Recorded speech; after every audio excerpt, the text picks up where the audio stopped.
The Rock's latest film, The Smashing Machine, is being hailed as his greatest acting performance to date. But does the movie hold up?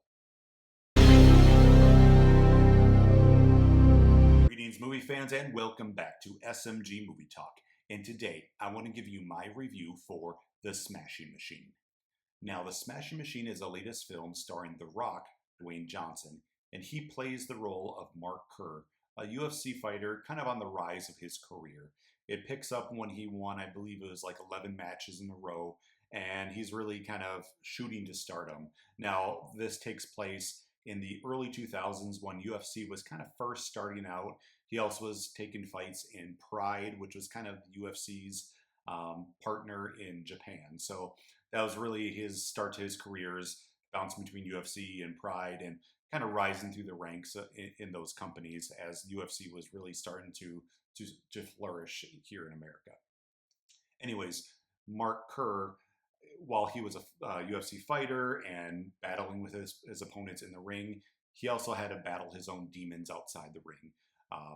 So he was balancing fame, but also personal strife and addiction.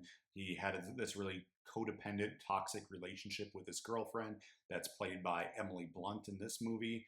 And really, the two of them were terrible for each other, but they had a lot of fights and were trying to make things work and things like that. So that's really the crux of the movie is he's battling the fame, battling some addiction, trying to figure out stuff with this relationship that was really toxic, as well as his best friend, Mark Coleman, played by Ryan Bader, who is a former UFC fighter himself, kind of dealing with the rise to fame of his friend in the UFC and kind of how their paths intertwine on their careers in the UFC.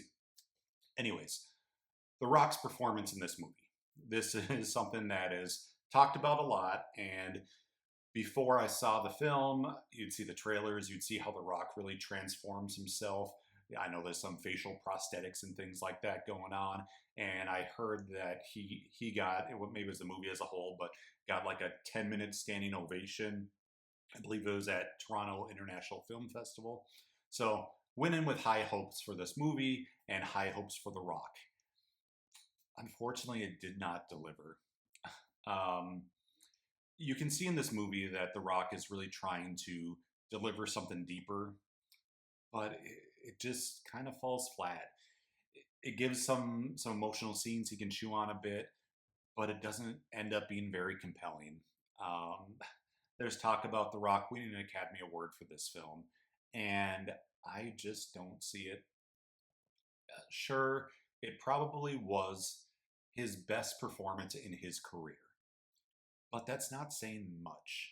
I mean, look at his movies to date. He basically plays himself in almost every movie he's in, whether it's the Fast and the Furious movies or Black Adam or the Jumanji films, or I mean, you name it, The Rock is playing The Rock in all of his movies until now.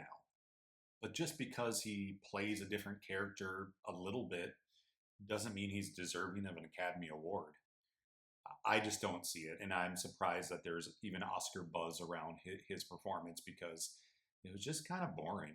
And I mean, heck, there are definitely times where he would say a certain thing or act a certain way and just be like, "Oh, there's The Rock again." He can't let that rockism go. So he does reach back into his bag of old tricks that he learned from wrestling. So no, his performance is not Academy Award deserving. Some may disagree, and that's great. I just don't see it. Now, maybe for makeup, maybe they because of the facial prosthetics and things like that, maybe the movie can get an Academy Award for that, but that's about it. Now, one performance that was really solid was Emily Blunt playing his girlfriend. She does a great job with what she's given. Now, while she does an excellent job in the movie, she's really handcuffed though by poor writing, bad pacing, and a lot of times someone will say that a character disappears into a movie or an actor disappears into a movie, and that's true for her, but not in the way you may think. She literally disappears. There is a point where there's kind of a fight between her and Mark Kerr's character, the two of them get in a fight, and then she just kind of vanishes from the movie for a good chunk of it. And then she just kind of shows back up. I mean, for a while you think, oh, I guess they are just writing her out, and now he's moving on without her. But then she just kind of shows back up. So it was a little weird. The focus on that relationship when it's really not where I think the movie needed to focus. Yeah, sure, it was a crappy relationship. The two of them probably never should have been together, but I think having focuses on that relationship, it just took away from, I think, what the point of the movie was. But to be honest, I don't know what the point of the movie was. And that's kind of what my biggest contention with this film is. When all was said and done, I don't know why this movie was made. I get it. There's some drama and some compelling narrative about this fighter who is battling some opiate addictions and dealing with this relationship while trying to balance his friendship and trying to balance his career. But it's just not that interesting. It just wasn't that compelling. The amount of times I was looking at the time to see when it was going to wrap up was just kind of ridiculous. It was utterly a boring movie. I mean, it's a movie about the high stakes of UFC, but the pacing was sluggish. The narrative meanders. It just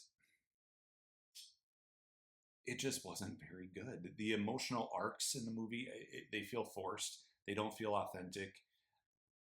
I don't know why this movie has been getting the buzz it's getting. It really is not that good. It's not a movie that's gonna win awards. It's a movie you're probably just gonna forget about right after watching it. In fact, I saw the movie about a week ago. I've been struggling to put this review back together because I was just so bored with the movie that I just didn't really care to even make this review, but heck, I want to get something out there on the channel and maybe prevent some of you from spending money to go see this movie because it's not that good.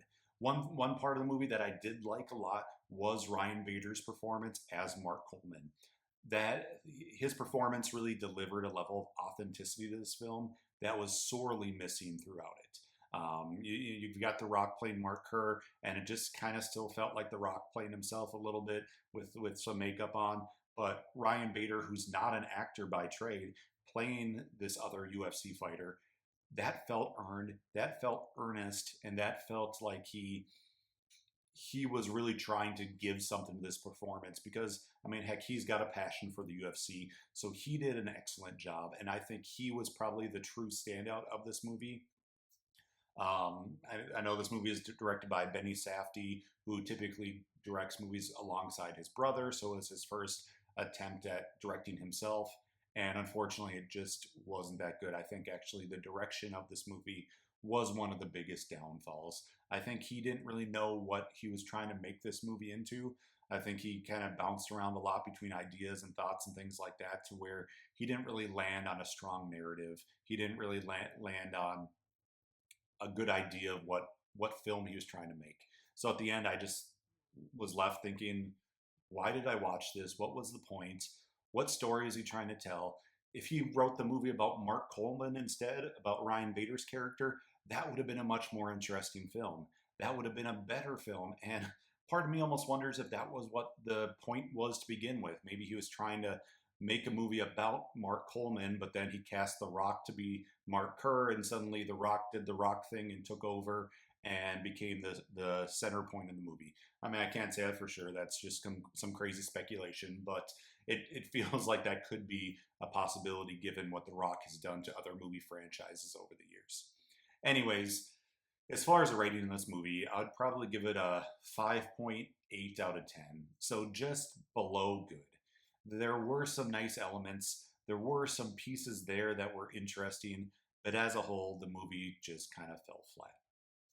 Anyways, thank you all for taking the time to watch this video. If you have a chance, please like this video, leave a comment, and subscribe to my channel if you haven't already. I am on the journey to 100 subscribers, and of course, that's not a big number. I'm at about 45 right now, and once I hit 100, then I will release that video of my top 25 favorite films of all time. I'm really looking forward to that video, so I'm hoping we can get there soon. So if you get the chance to share this around, that would be great. But really, any engagement on this channel, likes and comments and things like that, will really help to get this channel more views and hopefully get more subscribers, and let's just grow from there. Anyways, thank you all for coming out. Thank you for taking the time to watch this video. I appreciate each and every one of you. And until next time, be kind to one another. Thank you.